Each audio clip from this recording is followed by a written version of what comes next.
Melaka masih menjadi pusat perdagangan dan pusat penyebaran agama Islam terkenal ketika Angkatan Laut Portugis di bawah pimpinan Lopes de Esquerra tiba di Melaka tahun 1509.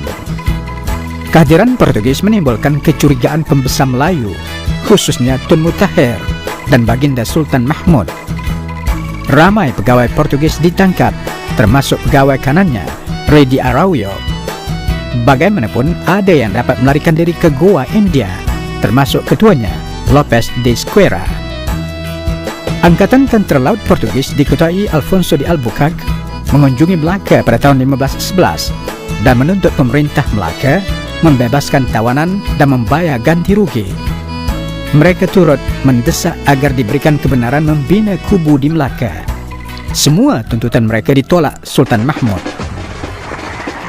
Pada 25 Julai 1511, Portugis memulakan serangan terhadap Melaka dengan menggunakan meriam dan senjata api dan berjaya menguasai jambatan penting yang menghubungi dua bahagian kota Melaka.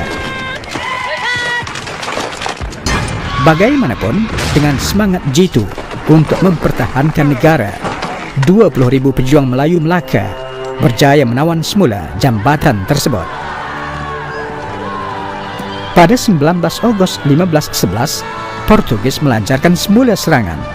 Mereka bertindak ganas dengan membakar rumah-rumah orang awam serta membunuh dengan kejam kaum wanita, kanak-kanak dan orang-orang tua. Setelah 2 minggu kemudian, mereka akhirnya berjaya merampas kota Melaka. Baginda Sultan Mahmud dan pengikutnya berundur ke pagoh di pinggir Sungai Mua bagi menyusun strategi merampas kembali kota Melaka. Tentera Portugis bertindak balas dengan menghantar 1.300 orang tentera untuk menyerang dan memusnahkan pagoh. Kehadiran Portugis menerima tentangan hebat daripada tentera Melaka dengan bantuan orang Pahang dan Bentan. Bagaimanapun, usaha Baginda gagal dan Baginda terpaksa berundur ke Pahang dan terus ke Bentan. Antara 1515 hingga 1519, Sultan Mahmud melancarkan 3 serangan terhadap Melaka, tetapi gagal. Pada tahun 1523, Baginda menyerang dan mengepung Melaka selama 1 tahun. Usaha Baginda gagal kerana kedatangan bantuan Portugis dari Goa. Sultan Mahmud akhirnya menetap di Siak dan mangkat di sana pada tahun 1528. Warisan Empayar Melaka diambil alih oleh 2 ananda Baginda. Raja Muzaffar mendirikan kerajaan di tebing Sungai Perak dan menjadi Sultan Perak pertama, bergelar Sultan Muzaffar Shah. Adindanya, Raja Alauddin, mendirikan kerajaan di Johor Lama dan mengasaskan Empayar Johor Riau. Seiring dengan kejatuhan kota Melaka dan kemunculan Empayar Johor Riau, Aceh di bawah pimpinan Sultan Ali Muhayyad Shah muncul sebagai suatu kuasa baru di Selat Melaka.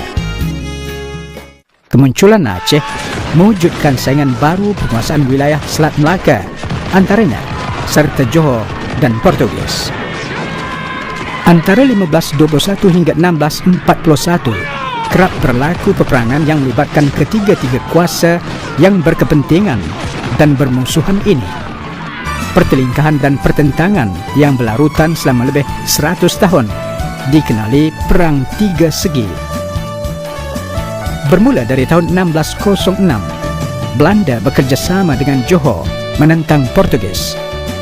Pada tahun 1641, mereka akhirnya berjaya mengusir Portugis keluar dari bumi Melaka.